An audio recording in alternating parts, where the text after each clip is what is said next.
नमस्कार, final cut देख रहे हैं आप सब। मैं हूं आपके साथ साहिल केरी। नजर डालेंगे कुछ खास और अहम खबरों के ऊपर। सामाजिक न्याय और अधिकारिता केंद्रीय राज्य मंत्री रामदास अठावले ने जम्मू कश्मीर से अनुच्छेद 370 के फैसले का स्वागत किया है। अठावले ने कहा कि 370 के हटने से जम्मू कश्मीर में बड़े स्तर पर शांति बहाल हुई है, जिससे आतंकवाद के खात्मे के साथ साथ यहां रोजगार के रास्ते भी खुले हैं। जम्मू में आज एक प्रेस कॉन्फ्रेंस के दौरान अठावले ने यह फैसला लेने के लिए एनडीए सरकार की भरपूर सराहना की। उन्होंने कहा कि अनुच्छेद 370 हटने से जम्मू कश्मीर में पर्यटन को भी बढ़ावा मिला है और पर्यटकों का आंकड़ा 2.5 करोड़ के पार पहुंच चुका है। अठावले ने स्टेटहुड पर अपना पक्ष रखते हुए बताया कि केंद्र सरकार इसके लिए प्रतिबद्ध है और गृह मंत्री सदन के पटल से इस प्रतिबद्धता को दोहरा चुके हैं। दूसरी ओर अठावले ने यह भी बताया कि उनका मंत्रालय जम्मू में उच्च शिक्षा विभाग का हॉस्टल बनाने पर विचार कर रहा है और यहां की सरकार की तरफ से अगर ऐसा प्रस्ताव आता है तो निश्चित तौर पर उसे मंजूरी दे दी जाएगी। सरकार ने बहुत सारे निर्णय लिए हैं, उसमें एक 370 आर्टिकल हटाने का एक बहुत ही बड़ा निर्णय हुआ और वो निर्णय जम्मू कश्मीर के डेवलपमेंट को मजबूत करने वाला निर्णय रहा। जम्मू कश्मीर का आतंकवाद खत्म करने का निर्णय रहा। जम्मू कश्मीर के बेरोजगारों को रोजगारी देने वाला निर्णय रहा। जम्मू कश्मीर को शांति की दिशा से बढ़ाने वाला निर्णय रहा और जम्मू कश्मीर में तिरंगा झंडा लहराने का भी एक बहुत ही अच्छा निर्णय हुआ। और हम जम्मू कश्मीर के जनता से प्यार करते हैं। जनता यहाँ की बहुत ही अच्छी जनता है और जम्मू कश्मीर का जो जिस तरह यहाँ अभी जब ये जो चुनाव भी हुआ तो दूसरे राज्यों की तुलना में यहाँ सबसे ज्यादा परसेंटेज से मतलब लोगों ने वोटिंग किया। मतलब जम्मू कश्मीर में एक जमाना था कि वहाँ लोग डरते थे वोटिंग के लिए जाने के लिए, लेकिन इस चुनाव में लोगों ने बहुत अच्छा वोट दिया। जरूर हमारी सरकार आई नहीं, लेकिन लोगों ने जिनको वोट देना है उनको वोट दिया। नेशनल कॉन्फ्रेंस और जो कांग्रेस का अलायंस था उनको लोगों ने सत्ता पर लाया है। लेकिन सरकार किसकी भी हो, हम जनता के साथ है। आप लोगों को जानकारी होगी कि अभी लोग यहाँ आने के लिए डरते नहीं है। एक जमाना था कि यहाँ लोग आने के लिए डरते थे कि कश्मीर में, जम्मू में, लेकिन अब बिंदास लोग पूरे देश भर से, दुनिया भर से आते हैं। अभी तक के आंकड़े कि कम से कम 2 करोड़ 50 लाख से ज्यादा टूरिस्ट जम्मू कश्मीर में आए हैं 370 आर्टिकल हटाने के बाद। तो लोग आते 2 दिन 4 दिन रहते हैं और ये टूरिज्म पर ही हमारा इनकम है। यहाँ टूरिज्म बढ़ेगा तो जम्मू कश्मीर का डेवलपमेंट अच्छा होगा। इसी तरह मतलब 370 आर्टिकल हटाने का बहुत अच्छा निर्णय हुआ। अभी यहाँ के लोगों की मांग है कि हमको राज्य का दर्जा देना चाहिए। तो जरूर अमित शाह साहब ने जब 370 आर्टिकल हटाने का निर्णय जब घोषित किया था लोकसभा में, तभी उन्होंने अनाउंस किया था कि वक्त आने पर हम इनको स्टेट का दर्जा दे देंगे और जरूर बहुत ही जल्द जम्मू कश्मीर को स्टेट का दर्जा मिलेगा और यहाँ की हर समस्या हल करने की कोशिश हमारी होगी। जम्मू कश्मीर के तरफ से अगर कोई प्रस्ताव आते हैं और भी उनको कोई एक्सेस मनी चाहिए, इसके लिए उसको मंजूरी दे सकते हैं। मेरे मंत्रालय के पास अभी हॉस्टल के बारे में चर्चा हुई तो कई हॉस्टल, कुछ हॉस्टल इधर है, लेकिन जम्मू एक सेंट्रल प्लेस है और यहाँ कितने जिले आते हैं? 10 जिले हैं। 10 जिले आते हैं। तो 10 जिले का एक इम्पोर्टेंट सेंटर है, तो यहाँ एक बड़ा हॉस्टल होना चाहिए।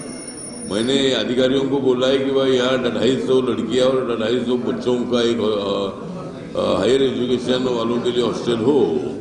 तो ऐसा प्रस्ताव अगर हमारे पास भेजते हैं तो उसको जरूर मंजूरी देने का प्रयत्न हमारा। ब्रेक के बाद आपका स्वागत है। बढ़ते हैं आगे। मेंढर को जल शक्ति विभाग की कई योजनाओं की सौगात मिली है। मेंढर में जहां कुछ योजनाओं पर काम चल रहा है, वहीं कुछ अन्य योजनाएं भी शुरू की जा रही हैं। जल शक्ति विभाग के मंत्री जावेद राणा ने मेंढर में मनकोट इलाके में आज आयोजित पब्लिक दरबार में भाग लेने के बाद पत्रकारों को यह जानकारी दी।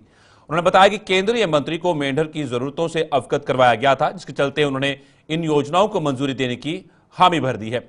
इससे पहले मंत्री ने पब्लिक दरबार में विभिन्न सरकारी विभागों के अधिकारियों को साथ लेकर लोगों की समस्याएं सुनी, जिनमें से कुछ का हल मौके पर ही कर दिया गया, जबकि अन्य का जल्द समाधान करने की बात कही। जल शक्ति डिपार्टमेंट जो है उसको हमने कुछ स्कीमें जो है यहाँ पब्लिक के हवाले की हैं और 2 स्कीमें कल हम मेंढर में कर रहे हैं और आने वाले टाइम में इंशाल्लाह ताला यहाँ रमजान के फौरन बाद ईद पे हम 20 के करीब स्कीमें और इनागोरेट करेंगे, मुकम्मल करेंगे। हमारी 58 स्कीम टोटल हैं और आने वाले 2-3 महीने में हम ये सब स्कीमें जो है पब्लिक के हवाले कर देंगे। जल शक्ति डिपार्टमेंट जो ही मुझे इसका जिम्मेदारी दी गई है, इस पे शद्दमत से काम चल रहा है और मैं डिपार्टमेंट के लोगों को भी मुबारक करूंगा कि वो बड़ी जानफशानी से इस पे काम कर रही है, लगे हुए हैं।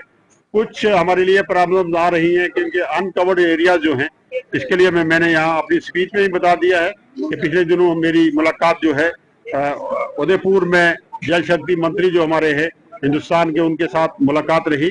कन्वेंशन में हम लोग इकट्ठे थे, उनको मैंने रिक्वेस्ट की थी और क्योंकि हमारे डीपीआर उस वक्त सीज फायर वायलेशन की वजह से और कुछ दूसरी पॉलिटिकल प्रॉब्लम की वजह से नहीं बन पाए थे, उनके लिए मैंने रिक्वेस्ट की है और डिपार्टमेंट को डायरेक्शन दे दी है। डिपार्टमेंट उसके लिए डीपीआर बना रहा है। अनकवर्ड एरियाज को भी हम इंशाल्लाह ले लेंगे। ब्रेक के बाद एक बार आपका फिर से स्वागत है। बढ़ते हैं आगे। जम्मू पुंछ हाईवे पर मैदाना सुरनकोट के नजदीक एक गाड़ी की पस्सियों की चपेट में आने से उसमें सवार 2 लोगों की मौत हो गई। यह स्कॉर्पियो गाड़ी पुंछ से जम्मू की तरफ जा रही थी कि अचानक खराब मौसम के बीच पहाड़ से एक बड़ा पत्थर गाड़ी पर आ गिरा, जिसमें सवार 2 लोगों को जानें गंवानी पड़ी। इस हादसे के बाद हाईवे पर यातायात बंद कर दिया, जिससे वहां सैकड़ों की संख्या में गाड़ियां फंस गईं।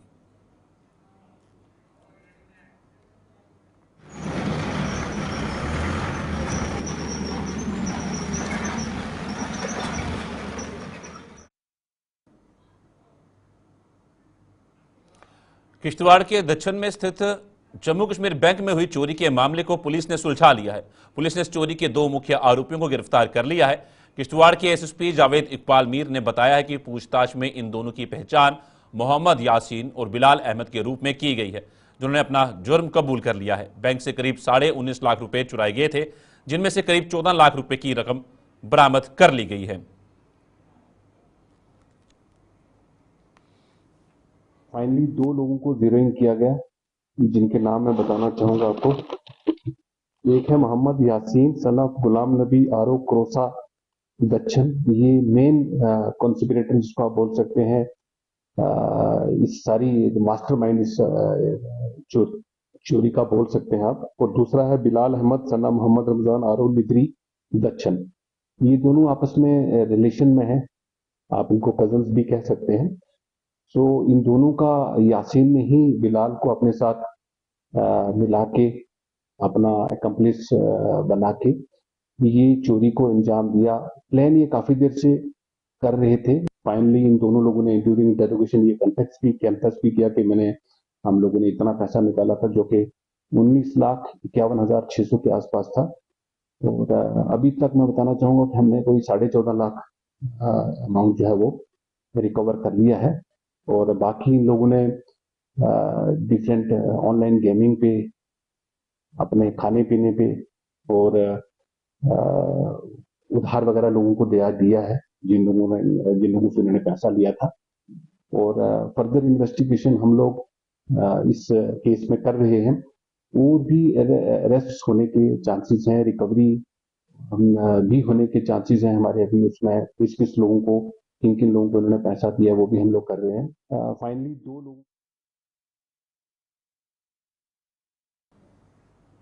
गुलिस्तान में खबरों का सिलसिला यूं चलता रहेगा। फिलहाल फाइनल कट में इतना ही। दीजिए इजाजत, नमस्कार।